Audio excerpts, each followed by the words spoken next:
जल चढ़ावे दर्शन दे दे बाबा हम वही दर्शन पावे। आइल बानी दूर से रुआ के जल चढ़ावे दर्शन दे दे बाबा हम वही दर्शन पावे। दर्शन कही कि जिंदगी आके तार ले बेदी तनी खोल दे केवड़िया ए बाबा कि तनी खोल दे केवड़िया जलवा ढार ले बेदी तनी खोल दे केवड़िया जलवा ढार ले बेदी। आइल बानी दूर से रुआ के जल चढ़ावे दर्शन दे दे बाबा हम वही दर्शन पावे। आइल बानी दूर से रुआ के जल चढ़ावे दर्शन दे दे बाबा हम वही दर्शन पावे। दर्शन कही कि जिंदगी आके तार ले बेदी कि तनी खोल दे के बड़िया ए बाबा। अरे ए बाबा खोल देना के बढ़िया कि तनी खोल दे के बड़िया जब ढार ले बेदी तनी खोल दे के बढ़िया जब ढार ले बेदी।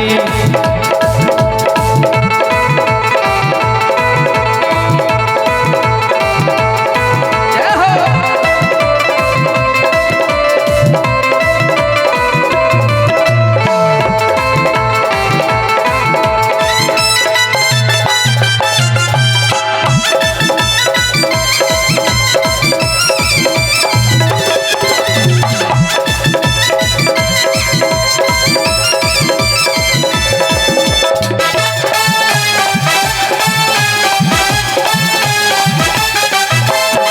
थोड़ा पौआ में पड़ल बा, अब खड़ा रहल न जाए लागता धिमला जाए देखिए रोकल न जाए।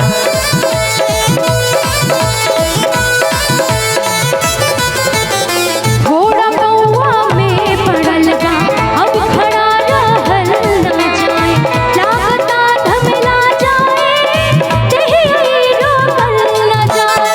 बोल बम बोला तानी पानी खड़ी आई दर्शन करे खातिर मनवा आस में फुलाई। बोल बम बोला तानी पानी खरी आई दर्शन करे खातिर मनवा आस में बुलाई। भक्ति कह के हम जिंदगी संवार ले बेदी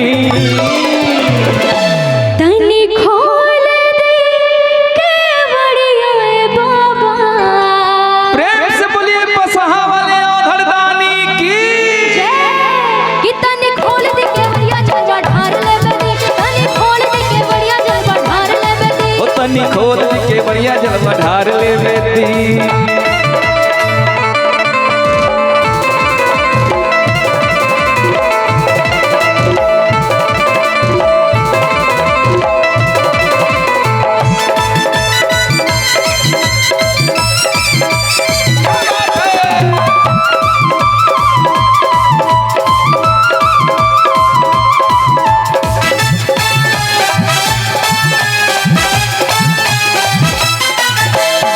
सरधा मनवा में सजल बा अखियाँ असरा में बिछल लाइन बालम हर लागल हाथ में बा गंगा जल।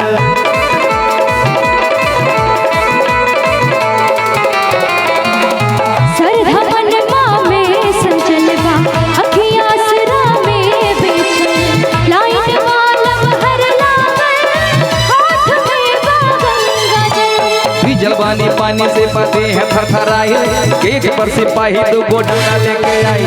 भी जलवानी पानी से पते हैं थरथराई गेट पर सिपाही दो गोडा लेके आई। झंडा बाजा सिपहिया जय तार ले बेदी कि तनी खोल दे केवड़िया ए बाबा। अरे खोल देना ए बाबा।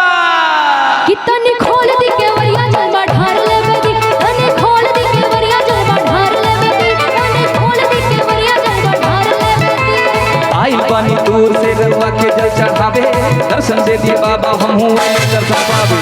आइल बानी दूर से रुआ के जल चढ़ावे दर्शन दे दे बाबा हम अइले दर्शन पावे। दर्शन कही कि जिंदगी आके तार ले बेदी कि तनी खोल दी के बढ़िया ए बाबा। बोल दे बाबा बैजनाथ की जय हो। कि तनी खोल दे केवड़िया जलवा ढार ले बेदी तनी खोल दे केवड़िया जलवा ढार ले बेदी हो तनी खोल के बढ़िया जलवा ढार ले बेदी तनी खोल दे केवड़िया जलवा ढार ले बेदी तनी खोल दे बढ़िया जलवा ढार लेवे दी तनी खोल के बढ़िया जलवा ढार लेवे दी तनी खोल के बढ़िया जलवा ढार लेवे दी तनी खोल के बढ़िया जलवा